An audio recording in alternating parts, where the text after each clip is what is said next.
Scott for Scots here. Do you hear that? Bring the mic in close. That's not how the grass should sound. There's weeds everywhere in this lawn. It's time to take action with Scott's Turf Builder Triple Action. It gets 3 jobs done at once. Kills weeds, prevents crabgrass, and feeds your lawn so it keeps growing strong. Ah, much better. Get a bag of Scott's Triple Action today. It's guaranteed, or your money back. Feed your lawn. Feed it.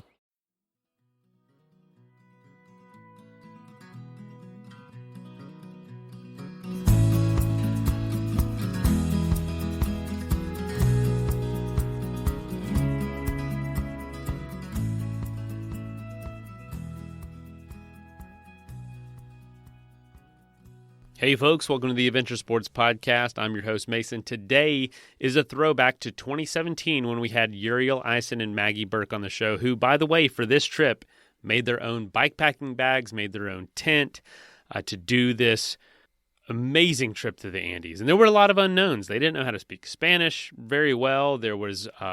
They hadn't done a ton of high-altitude adventures or activities at all. And, of course, the terrain is just absolutely brutally rugged at times. So it was obviously a huge challenge for them at times. Just crazy idea.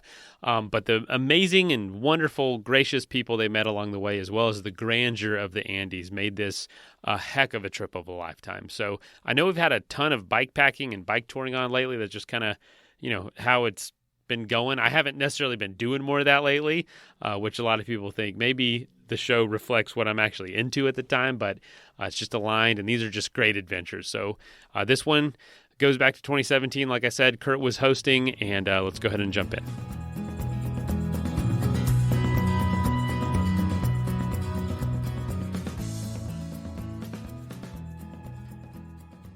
Hi, friends. Thank you again for listening to the Adventure Sports Podcast. Kurt here.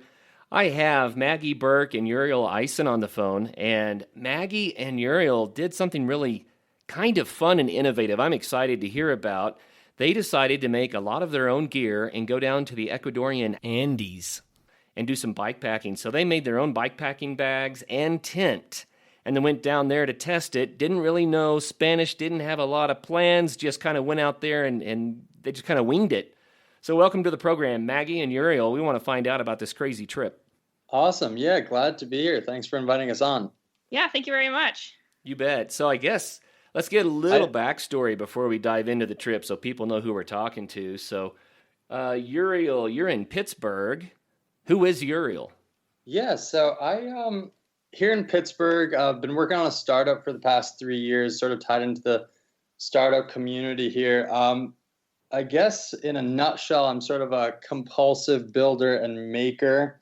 I sleep under my workbench, and it's big enough for a bed, so there's space under there. But I have a sewing studio and sort of machining stuff, and right now I'm building a cargo bike.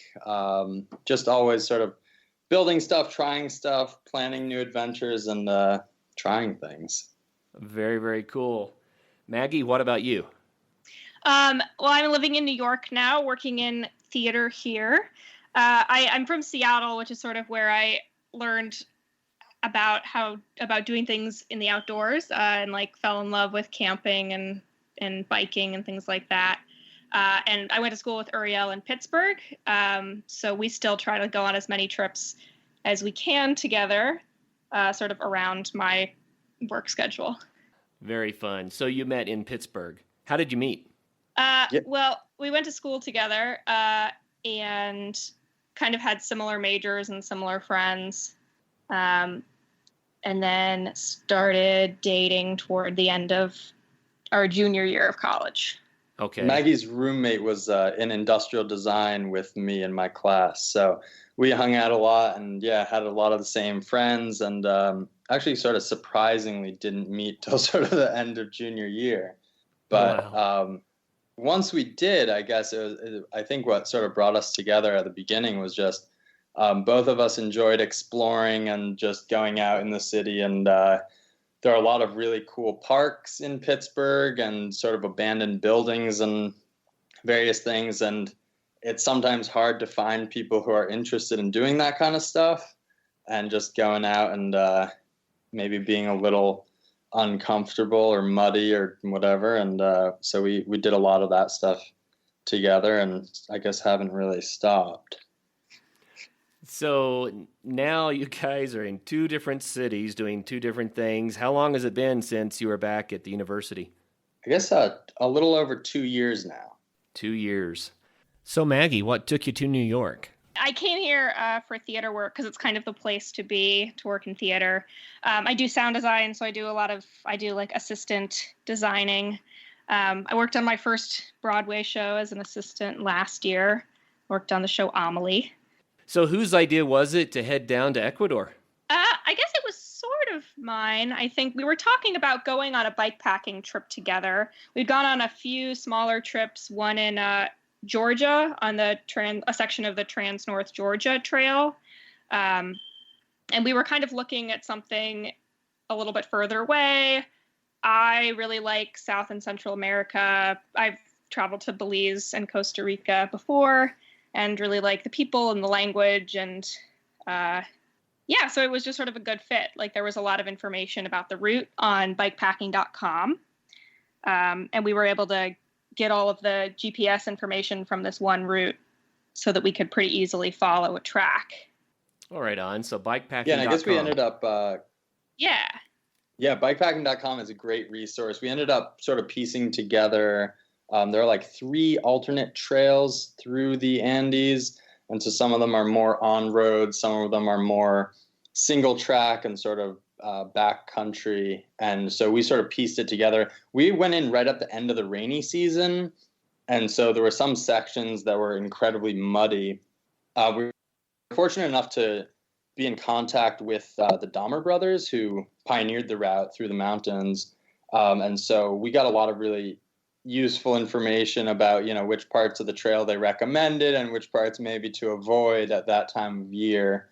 And actually we reached out to them and ended up starting our trip there at their farm, which is right at the beginning of the trail. So we got some extra maps and some guidance and actually some very tasty vegetables as well. Right on. So describe the route to us if you would. You said you kind of pieced something together here. What are the details? So I did most of the route planning, and I kind of have the GPS and am a little bit of a nerd for maps. And stuff. Yeah. So we pieced together two routes called the dirt road and then the off-road TEMBR, which stands for Trans-Ecuadorian Mountain Bike Route, which is the route that these Dahmer brothers kind of pioneered through years of like living and biking in Ecuador. So we ended up starting in Quito, which is the capital of Ecuador, and which itself is already at, I think, 8,000 feet above sea level. Wow. Which is typically the altitude at which one starts to experience like altitude problems. And then we biked south from there toward Cotopaxi National Park, which is this big cone-like volcano that you may have seen pictures of at some point or another. And then continued south from there and west a little bit into some other mountains to a volcano that's been filled in with water and is now a big lake called Quilotoa. And then our furthest southward point was Angamarca, which is a little old colonial town, like right in the Andes. The whole time we were pretty much 7,000 feet and above. I think we got as high as like 15,000 feet at one point through Cotopaxi. And then on the way back, we ended up taking some of the buses that connect smaller towns in Ecuador to the bigger cities. They have lots of cargo space underneath that we could stash our bikes in. And then we kind of made our way back to Quito on the buses and spent a few days staying in hostels. Wow, that sounds like a magnificent trip. Really, really cool. How long did it take? It took... I think we were there for 14 days and ended up spending 8 or 9 on bikes. Like the first, I think 10 or 11 days we spent on 11 bikes. Days. Yeah, and then 3-4 days in cities. Yeah. Yeah, and we ended up taking. I have a Surly Pugsley, and Maggie rides a Surly ECR. So she has 29 plus tires, and I have the 4-inch tires. And the terrain was sort of hillocks with standing water and big tufts of grass. And we ended up packing a lot of replacement parts because on some of our previous trips, I break my bike a lot. So That's really why.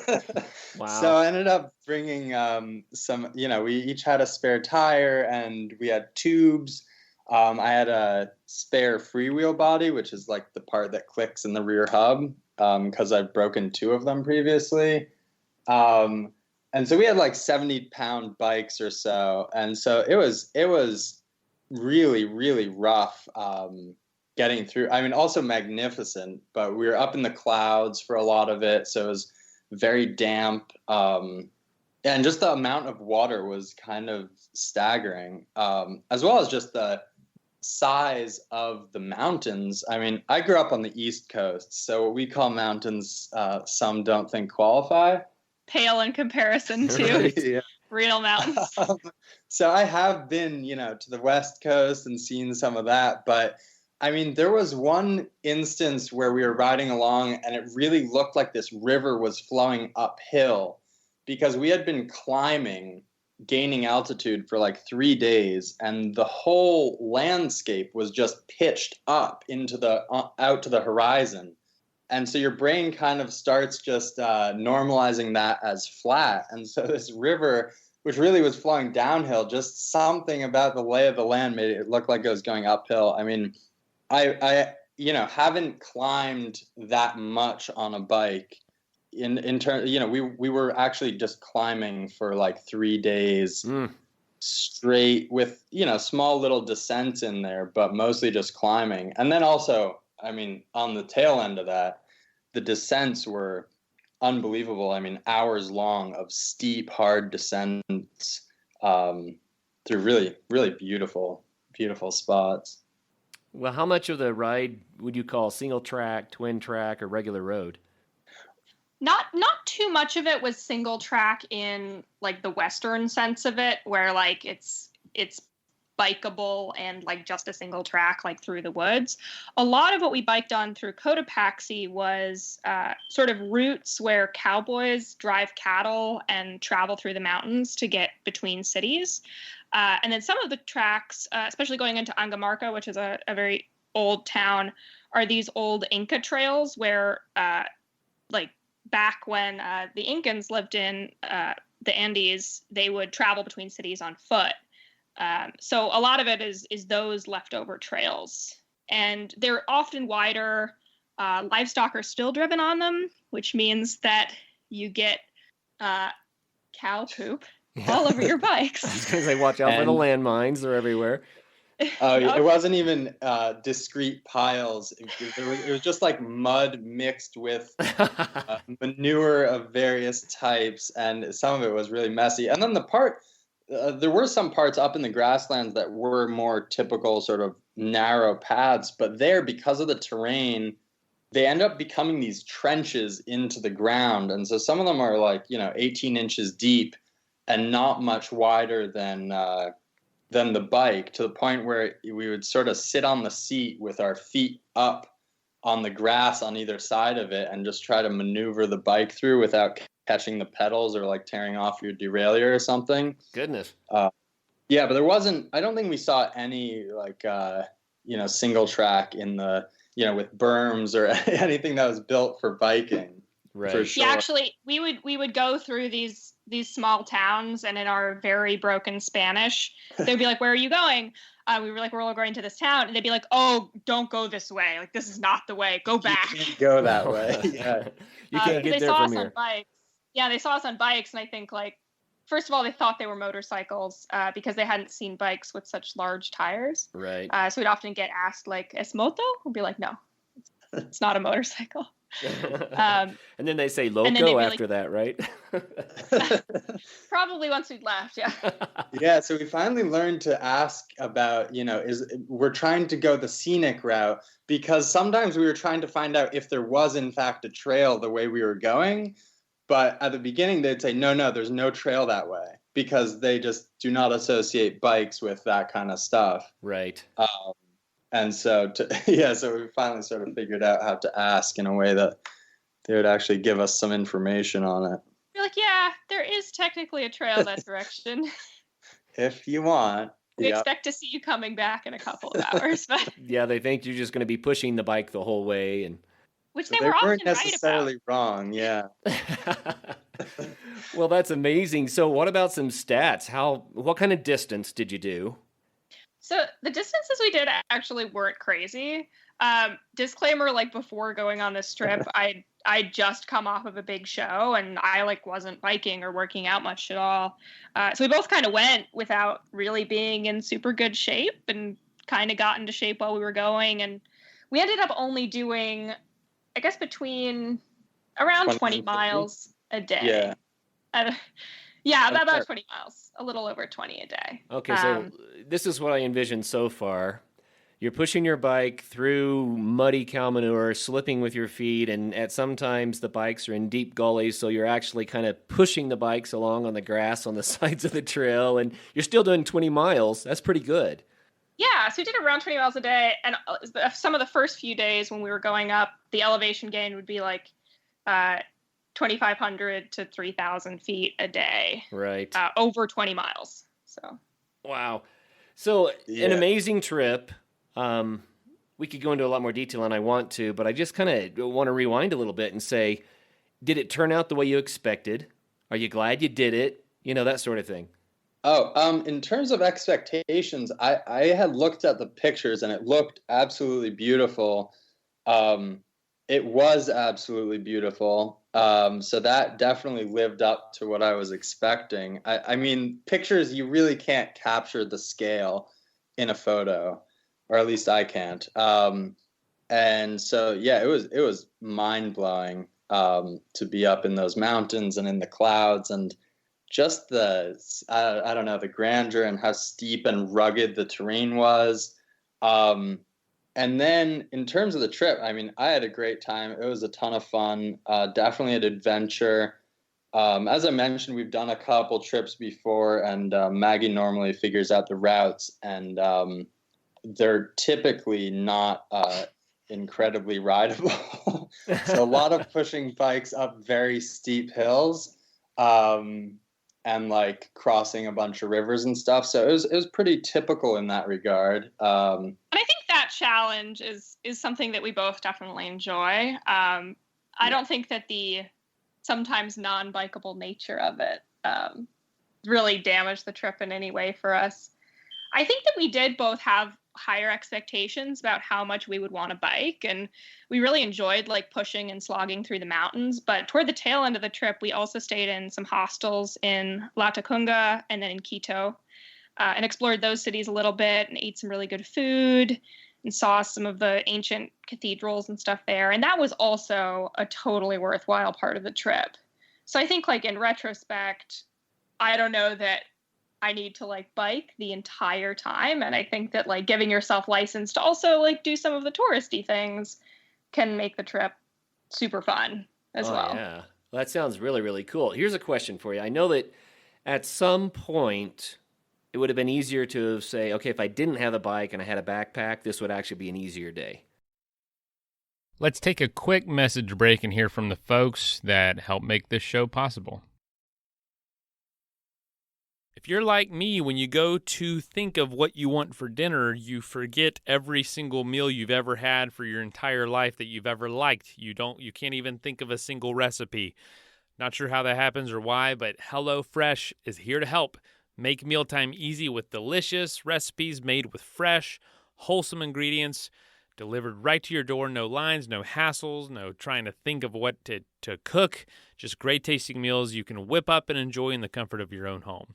HelloFresh makes it easy to eat what you love. You can customize select meals, swapping out proteins or sides, even add a protein or add a veggie. And now you can even upgrade for organic chicken or organic ground beef or on whatever you want. So there's all sorts of customization going on. And by the way, I did use HelloFresh with our last pregnancy. I've told the story before. I ordered a bunch of these meals, had them ready to go, not so that we were, eating out every night, but we had meals ready to go at the house that I could whip up really quickly that were delicious and nutritious. And it was what my wife wanted. We selected it all beforehand. It was great and actually really helped ease some of that stress with the first few weeks of having a baby. It was awesome. So if you want to try HelloFresh, go to HelloFresh.com/ASP60 and use the code ASP60 for 60% off plus free shipping. That's HelloFresh.com/ASP for Adventure Sports Podcast, ASP60. Use the code ASP60 for 60% off plus free shipping. HelloFresh, America's #1 meal kit. The all-new Nissan Ariya is a fully loaded EV. It's brimming with style and power. Up to 389 horses of it. Innovation and intelligence. E-Force all-wheel drive. It'll pin you to your seat. Your very plush seat. The all-new, all-electric Nissan Ariya. Nissan Ariya with E-Force expected availability early 2023. E-Force cannot prevent collisions or provide enhanced traction in all conditions. E-Force and 389 horsepower available on Platinum Plus. Nissan calculation using 1-foot rollout testing with long-range battery and E-Force only in sport mode with E-Step off. These results are for comparison only and should not be attempted on public roads. Drive responsibly. See nissanusa.com for details. Hey, this is Tim Nybo, co-founder of Vincero. Small batch, premium lifestyle accessories are what we're all about. From automatic timepieces to handcrafted polarized sunglasses, our dedication to craftsmanship runs through everything we do. See, we believe the accessories you choose to carry on a daily basis matter. That's why we design everything in-house, source all of our own materials, and produce in small batches. It's the only way to guarantee everything we make, and the reason we have over 40,000 five-star reviews. Check out why GQ called us their go-to brand, and join our community of over 500,000 happy customers. Shop our watches, eyewear, and accessories at VinceroCollective.com/radio. And when you do, take 20% off with code RADIO. That's VINCERO collective.com/radio. And don't forget to apply that code RADIO at checkout for 20% off your entire purchase. That is plenty of that for now. Let's get back into the episode. There's a point at which the bike's an encumbrance instead of helping. And then there are other times where it's like, yeah, I am so glad we're on these bikes. But where did this fall on this trip? I think I'm always happy I have the bikes. We went on a backpacking trip in the Olympics, actually pretty recently. And it was fun, but the whole time we were both kind of using our bikes a little bit. Yep. So I think that there's something that's fun about biking really slow and about like the challenge of going through all the little puddles and like making it uphill. And then once you're at the top, like rolling down the other side is super awesome. So that makes it worth it. I'd agree. I also think, there were definitely times when it was, pushing our bikes. There was one pass we went through particularly where the last couple hundred yards, there just was no way one person could push a bike up it. I mean, you could barely walk up it. It was so steep. And so we ended up going two to a bike to get it up to the top of this mountain pass at 15,000 feet. And I guess, I think both of us really enjoy the challenge and just seeing, what you can actually do.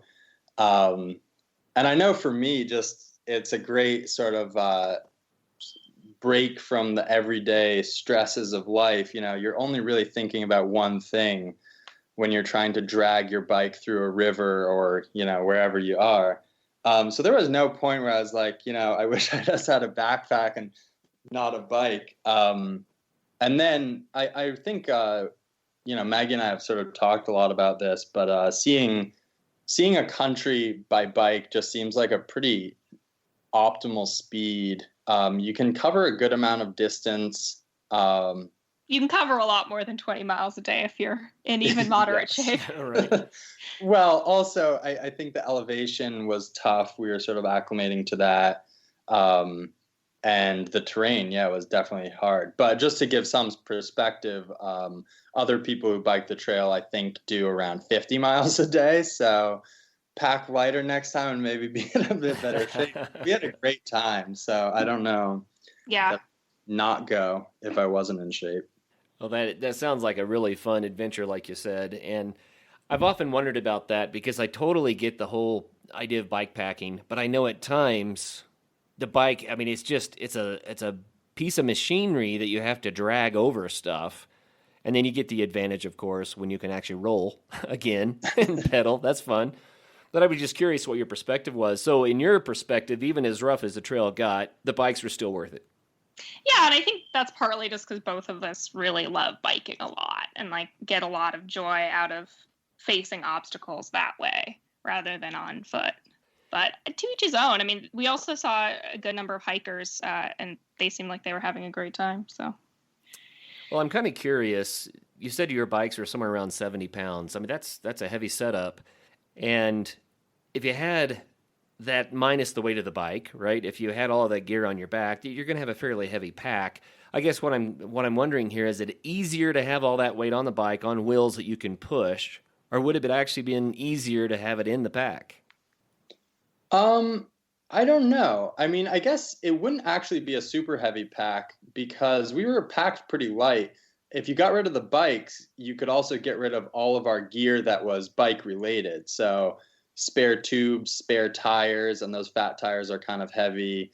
Spare disc brake pads, spare chain, multi-tool, all that stuff. So I'm not really sure. I guess I never really evaluated it as a, should I bring a bike or go with a backpack? I think we definitely planned the trip as a, we went into it saying, where should we go next to go bike packing? Right. And it wasn't really about, picking an appropriate path, I guess, though we did find it on bikepacking.com. So, it is clearly, it was pioneered with a bike. But just, you spend a couple days pedaling up a mountain, and I really enjoy technical climbs on a bike, and or even if you're dragging it up, just pushing your bike through cow poop in a gully, you eventually get to the top and you get to do some really fun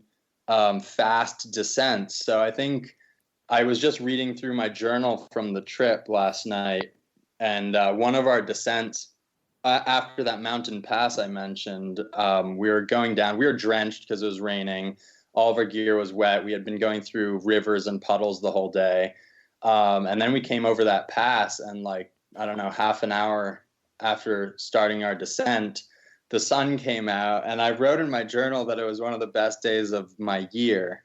And it really was. I mean, just, we were rolling downhill for a couple hours with the sun. We took our shoes off and hung them on the bars to dry, and it was just beautiful. And you get to sort of weave through the obstacles and find creative things to jump off of and stuff. So, that was just such a highlight that any amount of dragging to me is worth it. And I also enjoy the dragging part and that challenge. Yeah, that's cool. I don't want to belabor the point. I wasn't trying to actually say would it be easier to backpack so much as just to get a comparison for people that are interested. I mean, the reality is we live in a world where most big adventures have been done. And what we're finding on the show is a lot of guests are finding new ways to do the same adventures all over again with a different mode of travel. For instance, biking to the South Pole. People are biking to the South Pole. Well, of course, it might be easier to cross-country ski that or dog sled it. But doing it on a bike is pretty novel. That's new. So, and I think that's really what it's all about, is it's not always saying, well, I can't be the first person, to go from A to B, but I can be the first person to go from A to B on a tricycle. And I know that might sound silly, but it's really not, because people get a different experience out of putting different parameters on the trip. And so for you, it was about the biking, and I totally get that. Very cool. I think that's true. In terms of someone evaluating a trip, I mean, I think being in the Andes is going to be beautiful and amazing no matter how you do it. Oh, yeah. Well, let's talk a little bit more about the Andes and Ecuador. So, first of all, what was the weather like? You said it was rainy, but what are the temperatures and that sort of thing? Oh, geez, what were the temperatures? It was probably around 50 or 60 most days. We found that the temperature was pretty seriously impacted by the elevation that we were at. Right. So as soon as we dropped to like around 8,000 feet, it suddenly got much, much warmer. And then there were also suddenly bugs at that altitude. Because there are no mosquitoes above 8,000 feet, which is the other like total bonus of hiking in the Andes. You don't have to deal with bugs like that. Also, part of the reason we chose that is because neither of us had thought far enough ahead to get vaccines or anything. But above 8,000 feet, there are no mosquitoes to worry about. So we're like, all right, this is perfect. So no malaria. Yeah. And we got pretty lucky with the weather, actually, because when we were going through Cotopaxi, it was definitely rainy, but the rain would kind of blow through and you could see it like blowing across the plains and kind of prepare for it a bit. And it was normally not raining, or at least raining very hard, when we set up our camp or took it down. There was one night when we woke up in the middle of the night and thought our tent had collapsed because it was hanging almost touching our faces. Wow. But we discovered it had snowed in the night. Wow. Yeah, so that was kind of exciting. Well, I want to get back to the gear thing in just a minute, but a couple of points. No mosquitoes above 8,000 feet because you're in an equatorial area, right? Because there are mosquitoes all the way up if you're in a place where the cold weather mosquitoes are, right? I don't know. Yeah, I'm actually not sure about that. Yeah, I don't know either. That's what we were reading online, and we definitely saw a few mosquitoes there, but not many. Have you found I haven't been much at high altitude, so I don't know. Well, sure. I was just saying that really for the listeners. In Colorado, you're going to have mosquitoes all the way to 14,000 feet, so don't think you can outclimb them. Oh, interesting. Yeah, Okay. because it's a different type of mosquito that's really made for the cold, right? And so I guess your equatorial mosquitoes are more limited, but that's a neat thing. I never thought of that. So if you get to altitude in those places, you can get away from the bugs. That's really cool. Yeah, so actually because of that, we ended up, so we made a lot of the gear, and the tent was one of the pieces. And we opted for just a pyramid tent without a bug net because of that. And it was great. It's technically a 4-person tent, but it's very light.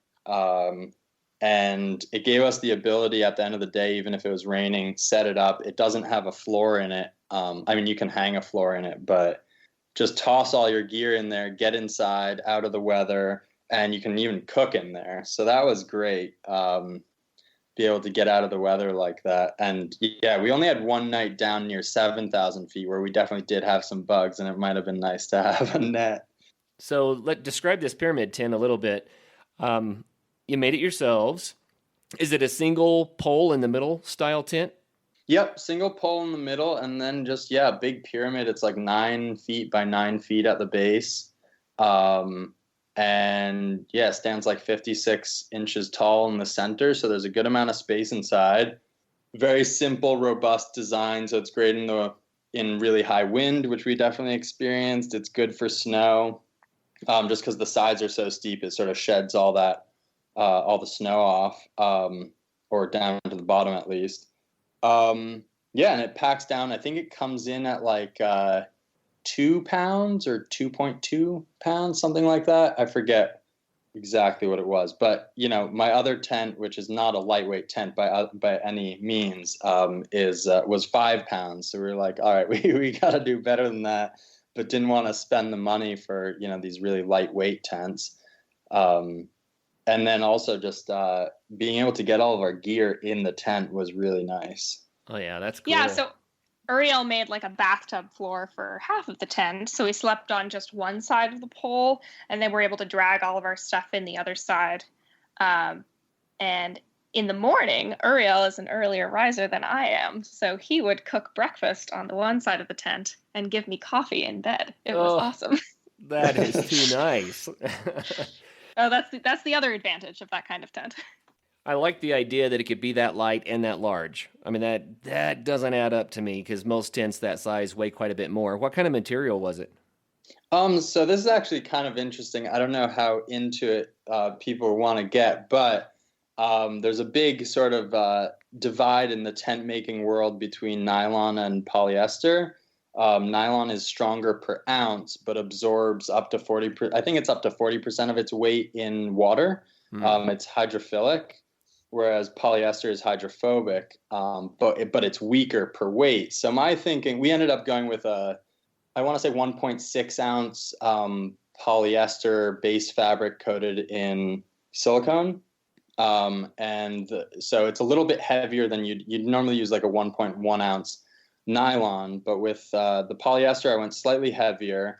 With my thinking was just that you normally pack, I mean, my experience is if it's raining or you have a lot of condensation, you're normally packing your tent wet. Right. And so if you do that even twice and you gain whatever, even 20% weight just due to the water, then it's not really worth it. The other thing is polyester is much more UV resistant, and it doesn't elongate with moisture. So even if you pitch a taut tent at night and then you wake up and the whole thing is kind of droopy, that's because the nylon elongates with water. So the polyester doesn't do that. So we found it worked really well. It was very strong. We set it up into some really, really strong winds at one point to get out of the weather for lunch. And very, so far it works well. And the other nice thing about silicone coated fabrics is most tents, after a number of years, they start to delaminate, and it's a polyurethane coating. And so it's no longer waterproof. You can't really fix it. And so you got to get yourself a new tent. The reason I chose the silicone is you can just paint it with more silicone to seal it. And so it means you don't have to throw stuff away and you can actually just repair it. Which to me, I really like. It sounds really, really cool. Very innovative. And I hadn't heard of the difference between nylon and the polyester. Yeah, polyester. I mean, it just depends who you talk to. Some people will say, absolutely don't use polyester. And some people will say, why would you use nylon? So, well, what I like about the polyester is what you just said. It's more UV resistant.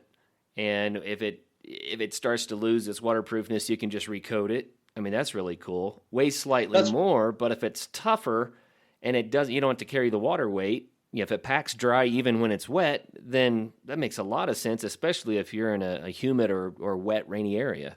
Yeah. So it's the nylon's definitely tougher, which is why we went for a heavier fabric. But I think at the end of the day, when you weigh it with water in it, you can shake out most of the water from this tent, whereas nylon actually absorbs it into the fiber.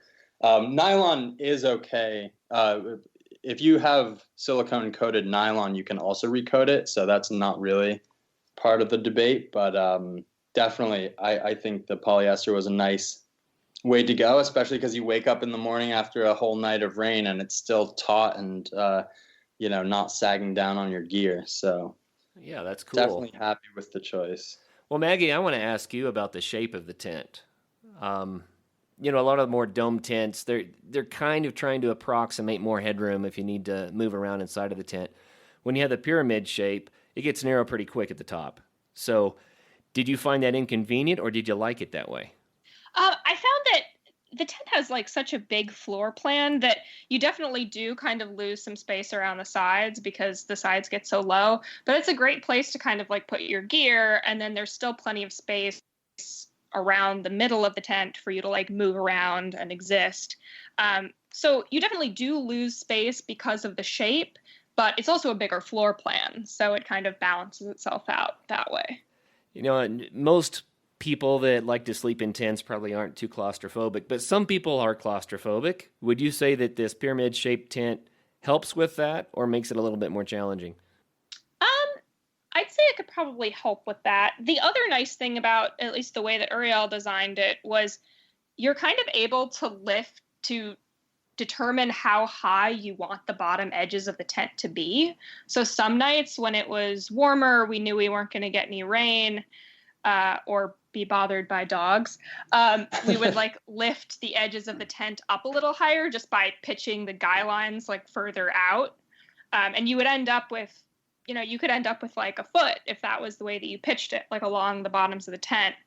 Or you could pitch it so that it was super close to the ground. So the other nice part about the design is you're able to kind of give yourself more or less airspace depending on how you do it.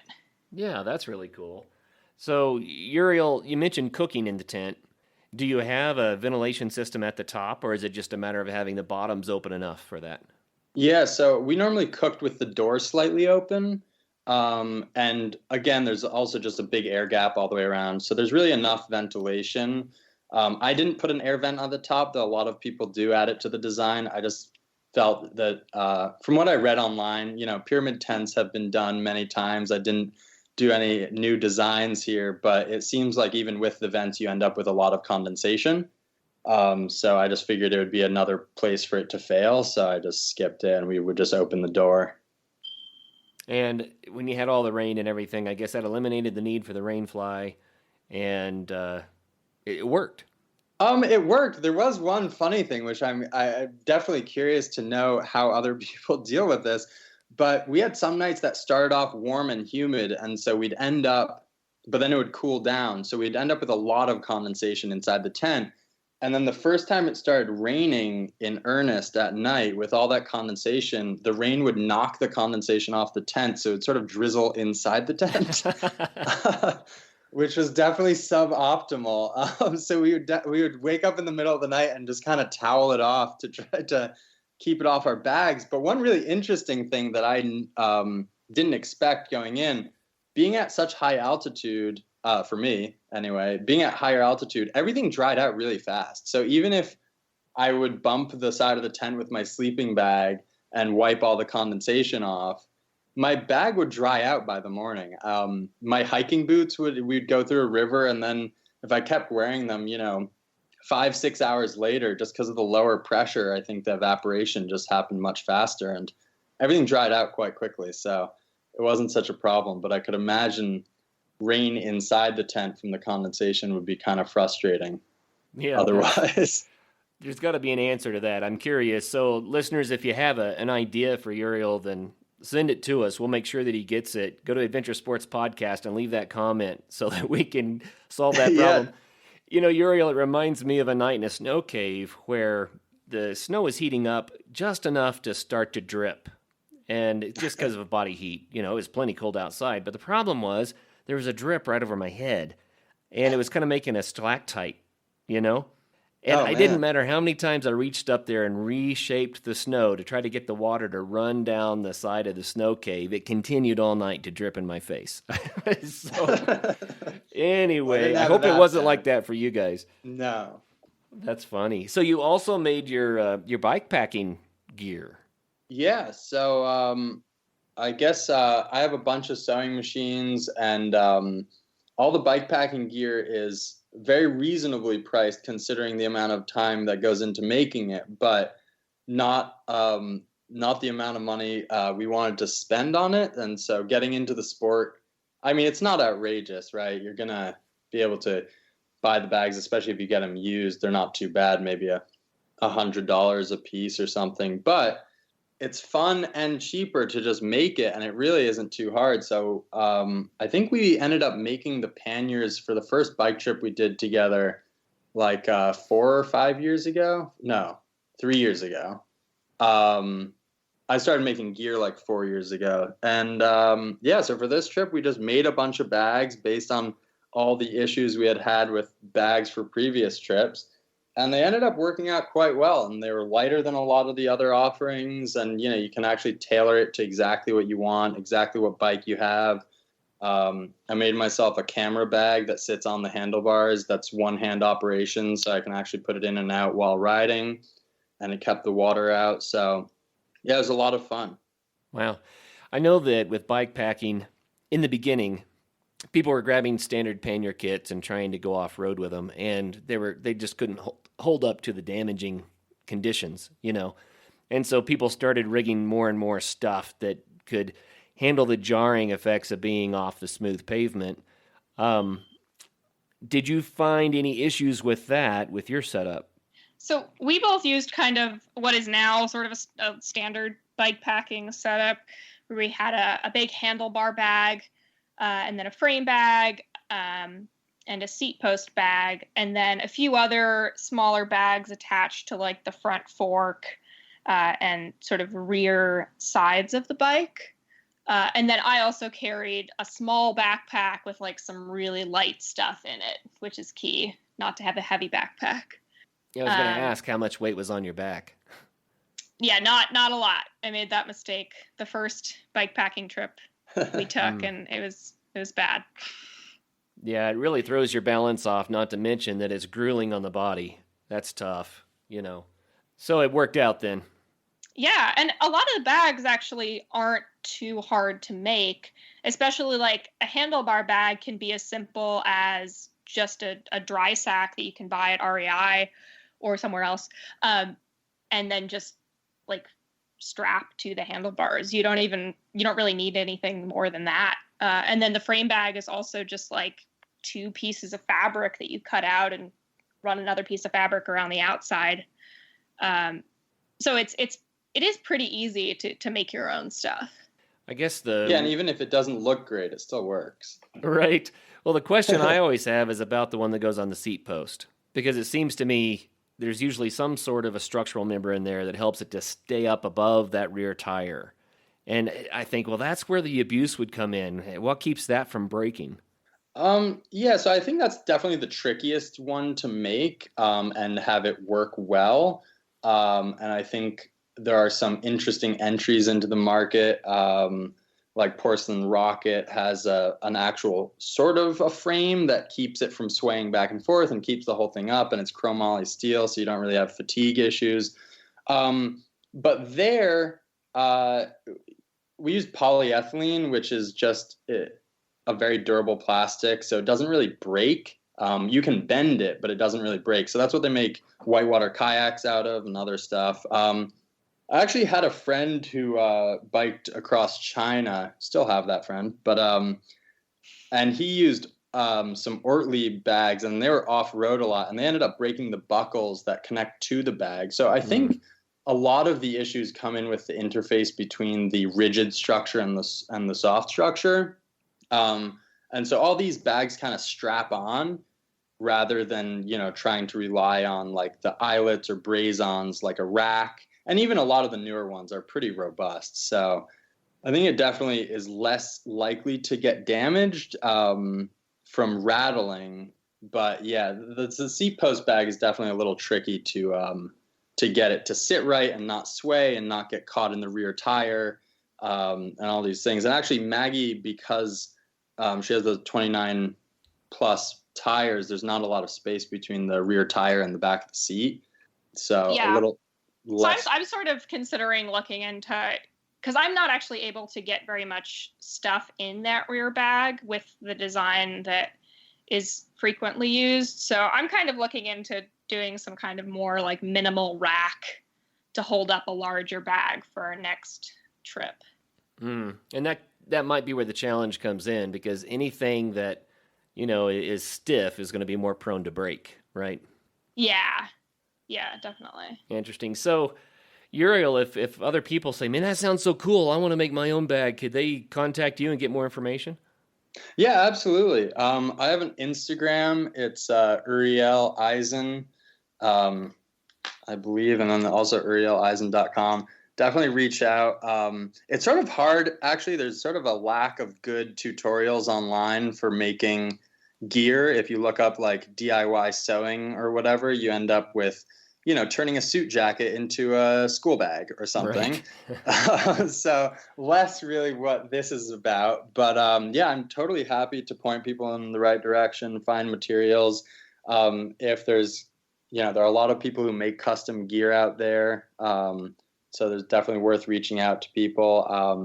And if there's some unique challenge that's isn't found on the market, I'm always excited to try new stuff and make some stuff. So it'd be cool to hear if there are any cool adventures happening that need some specific gear.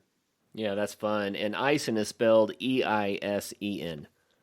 Yes. It's URIELEISEN. So Instagram /Uriel Eisen.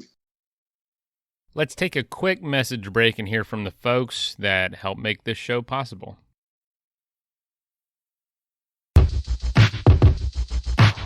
Venture X card from Capital One gives you premium travel benefits, perfect for seeing Taylor Swift The Eras Tour. Presented by Capital One. Ooh, I do love her.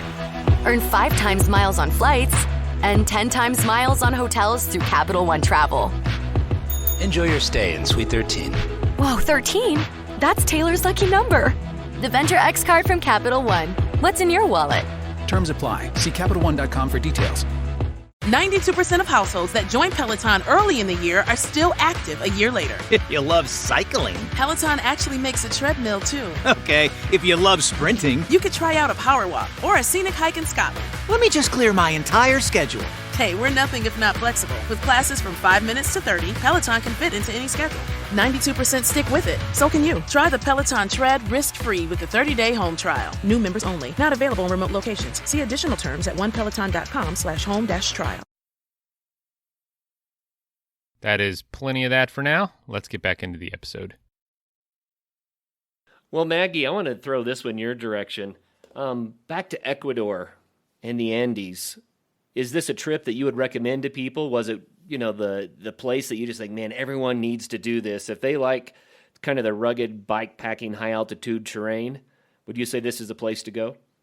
Yeah, it was a totally incredible trip. And I think pretty accessible as well. There were definitely like some things that it would be useful to know going in.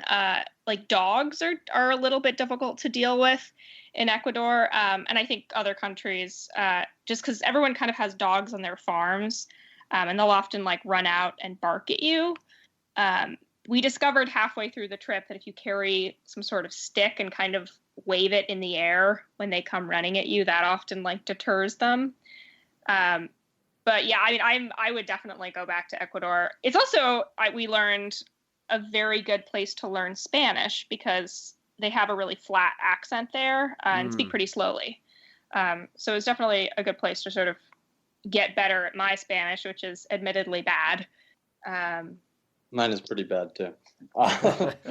Yeah, we did actually on the dog front. We did have one interesting night.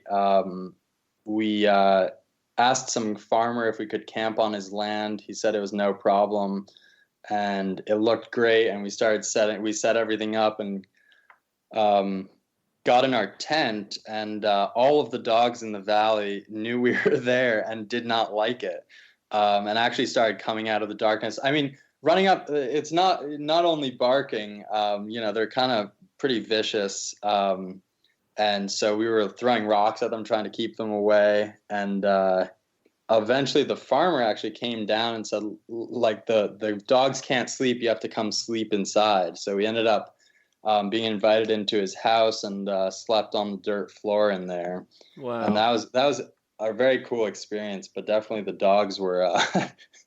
we're not looking forward to sitting up all night.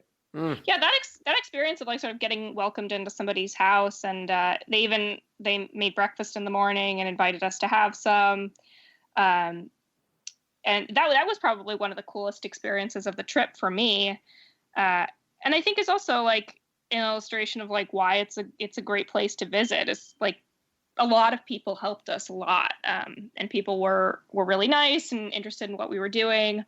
Thought we were totally nuts, but definitely interested in us. And yeah, it was a great place to visit, I think, partly just because of that, because the people were so nice and helpful to us. Well, here's a question for you. On a scale of 1 to 10, 1 being I've gone on a cruise and everyone's taken care of me, and 10 being it's the most radical self-supported adventure trip I've ever done and I don't think it's worth it. Where would you put this trip? Like a 5? I don't know. Yeah, I don't know. I feel like that's a tough scale. I think in terms of it being pretty out there, I mean, it was definitely out there, but I enjoyed it, I think, a lot more than I'd enjoy a cruise. Right. Well, the scale's unfair, right? It's the Maybe wrong... a little tough. Yeah, well, let's change the scale then. Let's just say moderate adventure to extreme adventure. How about that? Yeah, I'd say it was somewhere in the middle. I mean, we definitely had some pretty rugged stuff, but it was definitely doable. Very cool.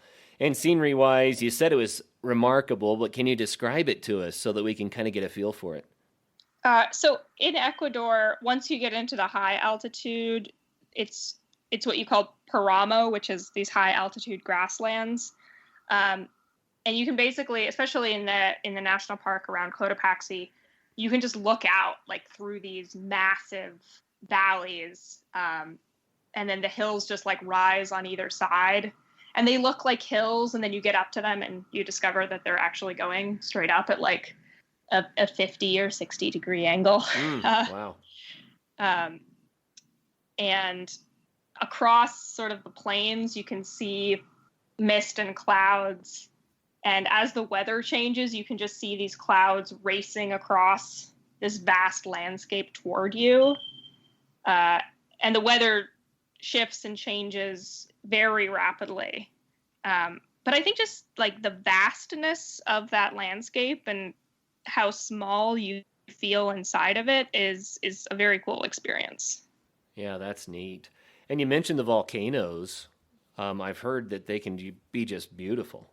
Yeah, Cotopaxi was gorgeous for the amount of time that we could see it. Again, the weather changed so fast that every so often we'd be like, look, it's the mountain. And then we'd be gone again a few minutes later. But yeah, the mountain itself was stunning. Yeah, I mean, we were up in the we're up in the Andes already in these huge mountains, and then you see Cotopaxi, and it dwarfs everything around it. Pretty remarkable. Neat. Well, how about the biggest surprise on the trip? I'll let each of you answer this question. Maggie, what was the biggest surprise? I may need to think about it for a second. Uriel, do you have an answer? Well, a couple. I would say maybe the biggest sort of logistical surprise, besides when we landed at the airport and discovered we had told the ride to arrive a day later. But besides that, more of a continuing surprise. We had sort of planned around, we have dynamos, so they're generators in the front hub of the bike to run lights. And we decided to also pull USB power off of them to charge battery packs to run our navigation and our water purification, in the hopes that the big issue with mountain biking with dynamos is just that you're often going at such low speeds that it's not enough to capture enough energy. Right. But we thought we would be able to charge these batteries, especially over a number of days. But 3 days up into Cotopaxi, actually the night it snowed, we were running out. The water purifier ran out of batteries. We were using a SteriPen, and we went and switched the batteries, and it just turned out that it did nothing. So we had luckily, good practice is carrying another method of purifying water. So we had chlorine tablets, but those take 4 to 6 hours. So we ended up just setting a bunch of bottles to sit there overnight, and we were able to get batteries the next day. But that sort of was a big surprise that all of our planning around, we'll carry these many batteries and these 2 chargers, and we should be able to keep up with our use. And that turned out to be not the case. Do you think that photovoltaics would have worked better? I think photovoltaics might have worked better. It was pretty cloudy, but I think we were definitely getting some UV. We burnt our lips aggressively because we forgot chapstick with the UV block. So we ended up buying that too. But yeah, so photovoltaics might have worked better. Definitely maybe look into that for a next trip, or just carry a spare, because we went through towns every now and then, you can buy batteries. So that's what we ended up doing. Yeah, to give you some idea, our average speed was like 5 to 6 miles an hour pretty much the whole time. And we discovered the batteries wouldn't start charging until about 8 miles an hour. So you're pretty much below the charging speed the whole time. Yeah, I can imagine. So photovoltaics are cool if the sun is out and there's enough there. But if you're in dark, rainy conditions, then I don't know what would be better. Yeah, I'd probably just go with buying batteries and just going about it that way. Yeah, we didn't go through too many batteries. The SteriPen lasts for a while on one set. My GPS lasts for probably 3, even 4 days on one set of AA batteries. Yeah. So we didn't need a ton of batteries. And we did stop at some hostels and get a chance to charge. Or at restaurants we'd plug in. But yeah, that was definitely interesting. Yeah. So Maggie, what was surprising for you? Did you come up with something? Yeah. Well, I sort of remembered, I think, so we went to Ecuador and planned to buy most of the food for the trip there. And it was a little bit hard to find certain kinds of food that we wanted. Anything that's locally produced in Ecuador is very cheap and super easy to buy, but anything that comes from overseas is only sold in like specific stores in cities, particularly couscous, which is like a great camping food because it requires very little cooking. And we discovered that at altitude, since the boiling temperature is so low, it takes an incredible amount of time to cook food. Particularly like rice and lentils we'd planned to make a number of days. And the first night, I think it took like an hour or something to cook the lentils, and they still weren't particularly cooked. Right. The next day, we soaked them the whole day in water, in the water bottle, while we were riding, and then tried to cook them, and it still took like 40 minutes for them to cook. So that was definitely educational. Yeah. Discovering that cooking took so long. So we ended up getting a lot of noodles, I guess. Where did we buy? Yeah, we got some pasta. Oatmeal cooks pretty fast. We definitely made oatmeal. And we also Cans ate of tuna. Yeah, a lot of tuna. And sardines. And we ate a good amount of food in towns as well, because food is very cheap to buy. You can get almuerzos, which are lunches, which is sort of the biggest meal of the day in Ecuador, for $2.50, $3 for a soup and rice with chicken. So we often did that whenever we were going through towns. Oh, that's very fun. I always love eating the local foods no matter where I travel because that's part of the experience too. Yeah, definitely. Wow, that's neat. Well, you know what? The clock has got us, and it sounds like a remarkable trip, but we could probably spend a lot more time on it if we had more time. How about each of you just share with us maybe one of your favorite memories from the trip, and then we'll wrap it up. Man, favorite. I guess a highlight for me was, there were many, but if I had to pick one, I think pushing up that mountain pass and then getting to roll down the other side, and the sun came out and we got to dry our clothes. That was pretty glorious. I think that was definitely a highlight. What about you, Maggie? I'd say that was huge. Like getting to the top of that pass was amazing. And then I'd say I think some of the coolest things we're getting to like see the culture in Ecuador. We went to Zumbawa, which is a town that has one of the biggest markets in Ecuador on market day, which is Wednesday, and got to walk around the market and like see all these kinds of fruit that we'd never seen before, and all of the ladies that are dressed up in sort of traditional garments, and everybody's like very dressed up to like go out, and there's all sorts of wares on display that are all totally different than what you're used to seeing. And that was just so cool, like getting to go somewhere that so few people who are not from there get to really see and experience was very cool. That's neat. So would you recommend this kind of adventure travel to others? Do you think it is worth the effort? Undoubtedly. It's awesome. We're planning in the next one. We don't know where we're going, but yeah, it's great. It's a great speed to see a country at. If you get off the hard terrain and onto roads, you can really cover a lot more distance if that's what you want to do. South America is a great spot to travel by bike because when you don't feel like biking anymore, you can put your bike on a bus, and there are buses everywhere. And unlike in the U.S., it's really easy to just put your bike below the bus. There aren't tons of extra charges, and I think they charge us like $1. Yeah. Yeah. It was great. So it makes it easy to build. Just stuff the bike under there and climb on board, huh? Yeah. That's awesome. I think we would have been, a little bit more clever about shipping our bikes because we both ended up paying a a bike rate to ship them. But I know that there are ways to pack them down a little bit smaller and get them into a standard checked bag.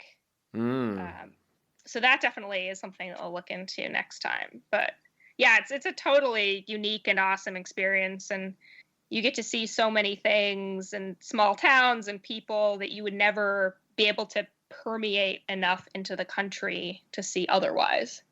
Oh, I love it. I love it. Well, that's what adventure travel is all about. And I think it's so cool that the two of you did this. I love your approach, and it sounds like an experience you'll remember for the rest of your lives. Isn't that what this is about? Yeah, absolutely. Absolutely. Very cool. It Well, was thanks great. so much for taking the time to share it with us. But before you go, one more time, how can people get in touch with you two if they want more information about what you're up to? Yeah.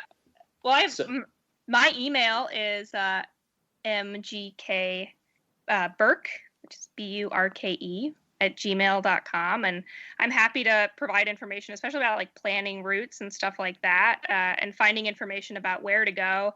And I can also convince you that it's not so hard to do as it seems from the outset. Yeah, and if people want to contact me again, Instagram is good. Instagram /Uriel Eisen, URIEL EISEN. Also on my website, urieleisen.com. You can reach me there. There's a contact page. It goes right to me. So yeah, definitely reach out if I can help in any way, finding materials for making gear or whatever it may be. Definitely get in touch. Well, very cool. Thanks so much, you guys. I really appreciate the time today. It was a lot of fun. Yeah, thank you. Thank you. Oh, you bet. And for all of our listeners out there, until the next show, make sure that you do get out there and also have some fun.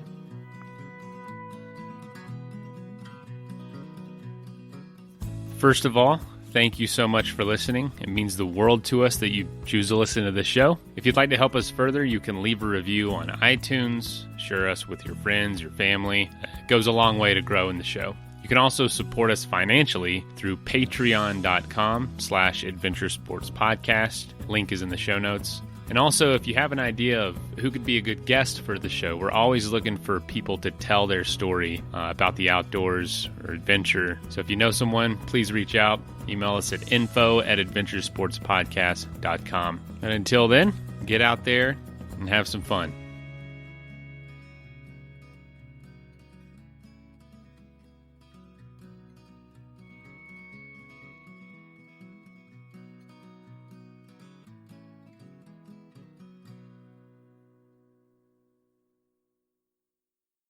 Scott for Scots here. Do you hear that? Bring the mic in close. That's not how the grass should sound. There's weeds everywhere in this lawn. It's time to take action with Scott's Turf Builder Triple Action. It gets 3 jobs done at once. Kills weeds, prevents crabgrass, and feeds your lawn so it keeps growing strong. Ah, much better. Get a bag of Scott's Triple Action today. It's guaranteed, or your money back. Feed your lawn. Feed it. Welcome to BreezeLine, where you'll say, ta-ta, T-Mobile, because we have 99.9% network reliability, and they don't. That's right. Time, weather, or even streaming in a basement won't affect our superior service. That's because we have real internet, backed by our fiber-powered network. And T-Mobile, well, they just have a 5G cellular network. So for a limited time, find your perfect speed with prices starting at $19.99 a month for 24 months. Terms and conditions apply. Go to breezeline.com to learn more.